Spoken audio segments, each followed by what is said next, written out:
Life has ups and downs. As that saying goes, you never know what's going to happen in life.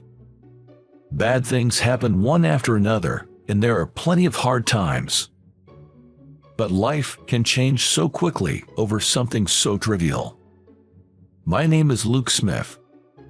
Just an ordinary office worker. I commute by train every day. But I was feeling nothing but melancholic. That's because my company is a small branch office with the headquarters in the prime area of downtown New York. And from today, a newcomer from the headquarters is moving to my place of work. This person is known to cause a lot of problems at the headquarters, but he is a relative of the CEO and cannot be fired, so he was reluctantly transferred, effectively demoted to our branch. It would make anyone feel down to hear that such a problem child will be assigned to my department. I have experience as a team leader, but it's really hard to work when there's someone who disrupts the flow. I just hope he's not on the same team as mine. With that thought, I am on a crowded train today as well. Well, it's better than being packed like a can of sardines, I guess. While thinking this, I had glanced several times at the crowd of people who, like me, were using the train, when suddenly, a certain woman caught my eye. Long, light brown hair and slightly heavy makeup. Wearing a cute checked miniskirt. Maybe she's a college student. She seemed to be a young woman. However, the hem of her miniskirt got caught on a large bear keychain on her back, and, you could see quite a lot. In other words, the skirt was no longer fulfilling its role, and the pink thing with a bear, like the keychain, was visible. She must really love bears. No, that's obviously bad. As expected, several passengers noticed, but no one could speak up. That's understandable. After all, most of the passengers are men. There are women, but not many around her, or if they are too absorbed in their cell phones or books at hand to notice. It would take a lot of courage to suddenly tell a woman you don't know that her skirt is up. Oh boy, isn't this bad? As I looked around, sure enough. Hey, isn't that situation kinda wild? Two boys, about high school age, are grinning at her. She herself is engrossed in her cell phone and unaware, and high school boys, who are in a sensitive time of their life and are still learning the norms, often make mistakes. One of the boys was pointing his cell phone towards her, and I thought this was something I could not ignore. But if I confront the high school boys, I might attract unnecessary attention. I wanted to resolve the situation peacefully, so I quickly took off the jacket I was wearing and draped it over her shoulders. I am taller, so it just about covers the important parts. The woman was surprised and said, "What? Who?" It's a natural reaction to be startled by a stranger suddenly draping a jacket over you. When I quietly pointed out to her in a whisper, "Your skirt is up. I thought it would be hard for you to fix it here." She finally grasped the situation and her face turned red. "Oh my, that's embarrassing. I'll fix it at the next station." "Wait, how much did you see?" She was in a panic like this. Thinking this was not good, I got off the train at the next station with her. She seemed to feel awkward, and I wanted my jacket back, so I had no choice. "Wow, I really appreciate it. You're super handsome. I want to thank you. Can you give me your contact info?" I had thought so when I saw her miniskirt, but this woman was rather flighty, or rather, a bit of a party girl. She came on strong, and while I was surprised, I had a meeting this morning, and when I looked at the clock, I was definitely late. I needed to get to work ASAP, so I handed her my business card and said, "Here, this is my business card. Contact me there if you need anything, and don't worry about thanking me," and hopped onto the express train that had just arrived at the station. I finally headed to work, but as expected, I was late for the meeting. Even though I had notified them in advance, I was called into the conference room by the manager. "Luke, it's fine that you helped someone and were late, but bringing the wrong documents to a meeting is not okay." "Yes, I'm sorry. Yes, I was late, and in my rush, I mistakenly grabbed the wrong documents and, as a result, ended up embarrassing myself in the meeting." I was glad I was the only one who was embarrassed, but as one would expect, restless behavior is not good for a member of society. As I was apologizing to my department manager, the manager said, "Well, what's done is done. Make sure it doesn't happen next time. Now, on to the real issue at hand." Saying that, my manager handed me a piece of paper. He's a kind man, and it's rare for him to call me into his office like this. Which means something significant must have happened. I accepted the paper he gave me and began to read. What's this? "I'm really sorry about this. Starting today, I want you to train the new recruit," said my manager with an apologetic look on his face. Whoa. Are you serious? The new recruit is the CEO's relative who couldn't be managed at the headquarters, and I'm supposed to guide him. "Why me?" I asked. "Well, the thing is, the headquarters specifically requested you today," he explained. "What?" I cried out, almost in a scream. "I rarely go to the headquarters, and I haven't done anything noteworthy for the human resources at headquarters to remember my name. Despite having no achievements, why was I selected?" As I was panicking over this baffling situation, bang! Suddenly, the conference room door swung open, and an agitated subordinate of the department manager rushed in. "Sir, we've got a serious problem," he exclaimed. "What's going on?" "I'm in a meeting with Luke right now," replied the manager. "It's about the new recruit. The CEO of the headquarters wants to see you and Luke." What? This time it was the manager who cried out in surprise, while I was still trying to digest what was happening. What did he just say? I knew the new recruit was coming, but the CEO as well. What on earth is happening? The manager and I exchanged glances and hurried out of the conference room, heading for the reception room, knowing we couldn't keep the CEO waiting. And there we saw. "Hey, it's you from earlier." "Hi there," she greeted. It was the woman I'd helped on the train. And she was sitting next to the CEO. "Oh, please, give me a break. What the heck is going on here?" I was nearly in panic mode and decided to get my head out of the clouds here. As it turned out, the woman I helped today, whose name is Anna Ashton, is the CEO's daughter. But apparently she's been rather wild and has had difficulty sticking with any company she's joined. She still hasn't shaken off those bad habits, making it difficult for her to hold down a job anywhere. The CEO had hired her as an assistant, but he received criticism internally for being too lenient with his family member. So, the CEO decided to transfer her to a branch office as part of her real-world experience. "I heard you helped my daughter on the train today. As a father, I thank you," the CEO said, bowing his head to me. This made me break out in a cold sweat for a whole different reason, but then I also learned why I had been chosen. When I handed Anna my business card, she realized we were from the same company, but she couldn't stop me because I was in a hurry. So she took a picture of the card and sent it to the CEO. And after checking with HR, they assumed that I, as a team leader, have some experience with employee development, so they entrusted their daughter to me. In other words, my act of kindness has led to this unexpected situation. The CEO likely wants me to cultivate his daughter and thus earn a promotion in the future, but from my perspective, I've just been saddled with a difficult new recruit. What should I do? But I had no choice.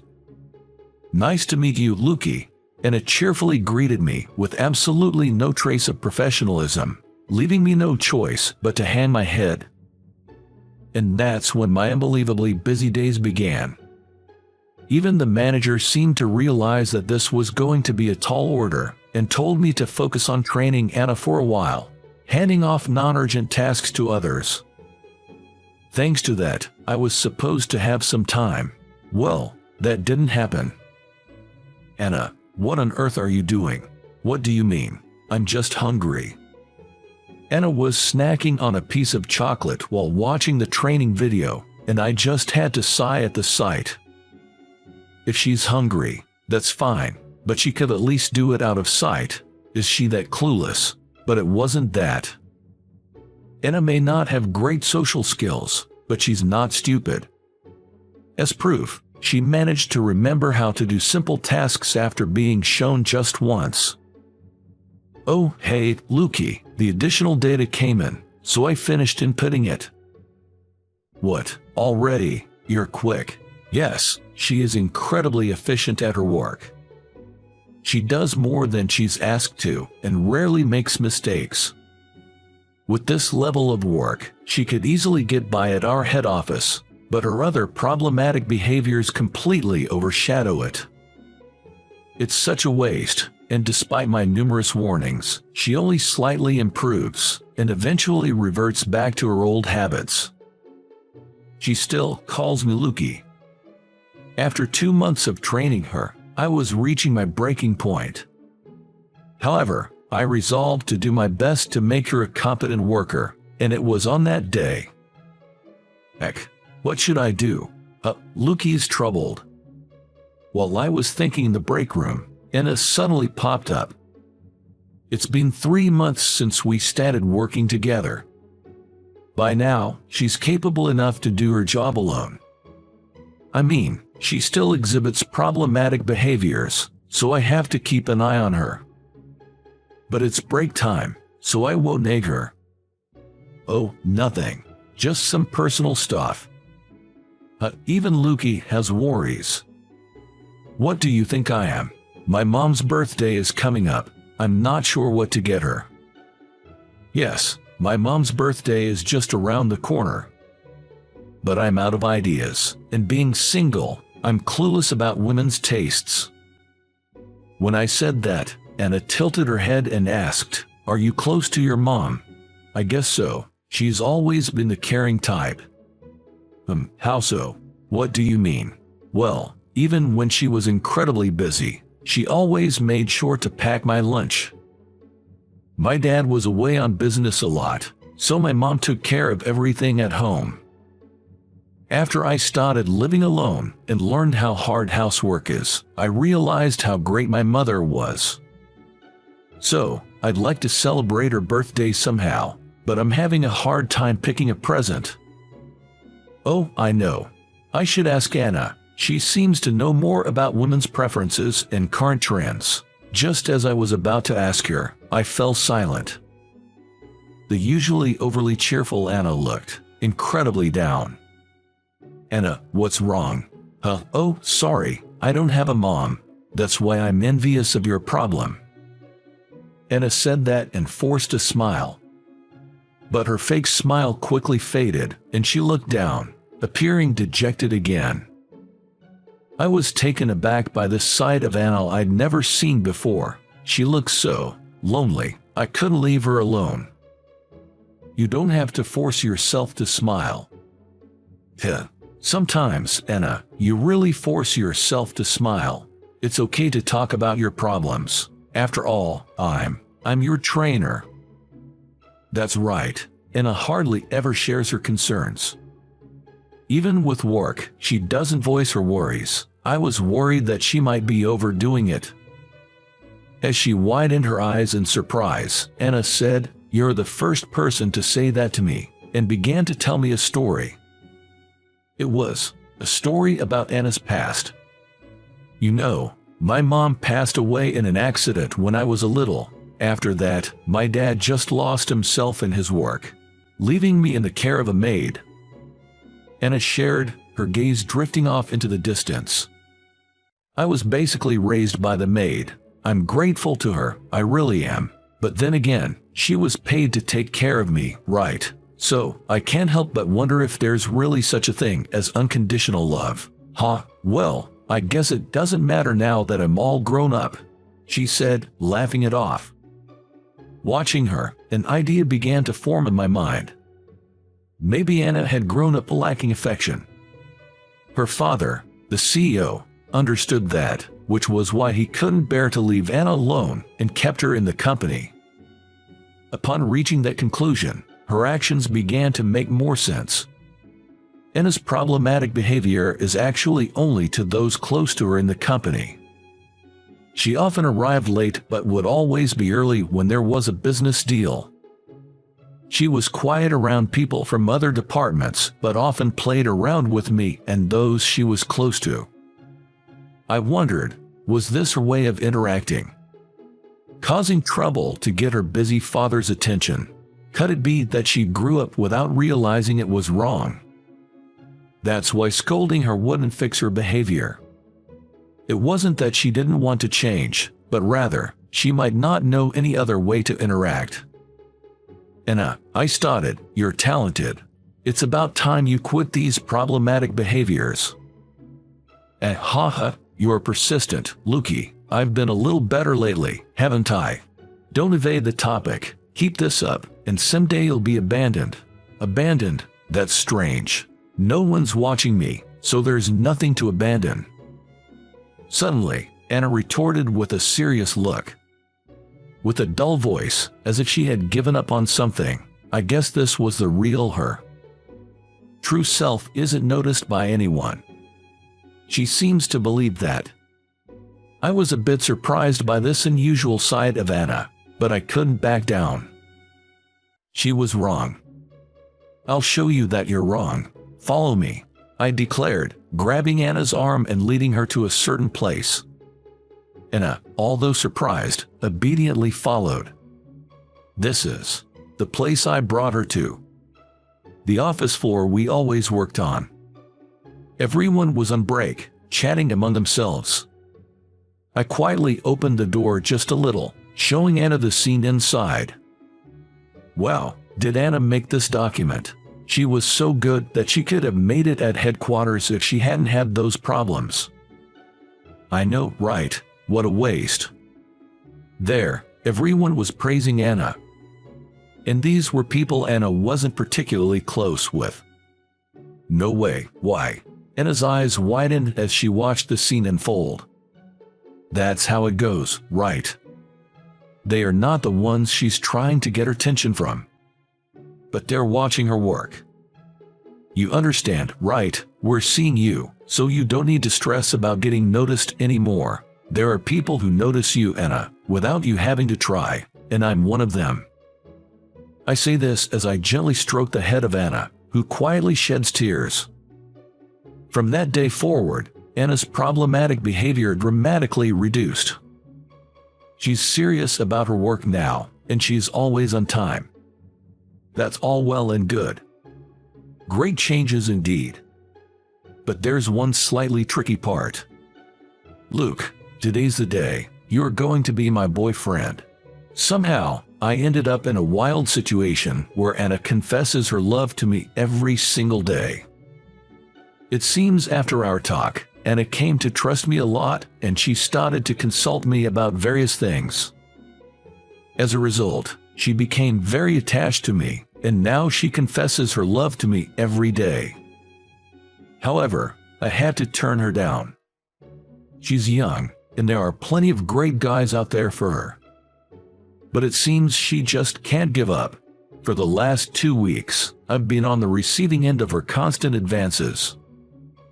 When faced with such intense appeals, my feelings to her was changing. Okay, let's go out. I think I've fallen for you, Anna. Today's the day I'll become your girlfriend. That's what I said. It's okay. At what? Anna responds with a bright red face. It seems she wasn't expecting to get the okay. But next thing I knew, she was crying buckets and hugging me tight, saying I did it. I'll work hard. I'll become a woman worthy of you, Luke. Stay with me forever. Whoa, okay. This is our workplace. And that's how we started dating. But there are many difficulties between us. There is some bad friction between Anna and her father. No, he's a father who thanks me for helping his daughter, so there must be some misunderstanding. First, I went to Anna's house with her to clear up this misunderstanding. Of course, the CEO gave me a very disapproving look. He entrusted me with his daughter, and here I was getting involved with her. The one most surprised by this reaction was Anna. She thought her father didn't care about her. And this is where the real trouble started.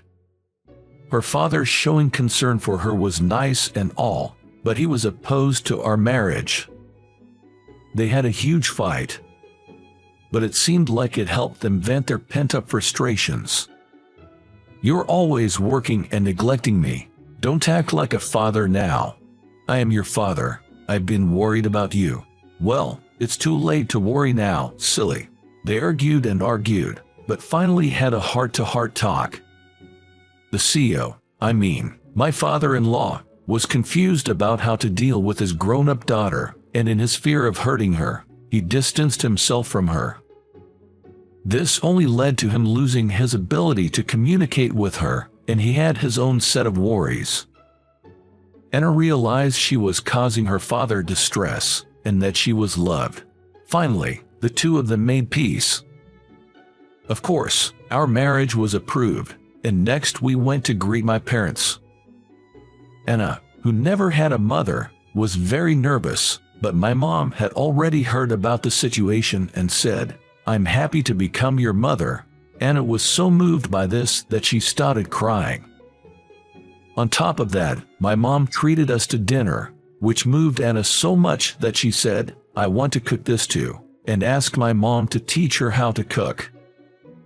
Now they're the best of friends.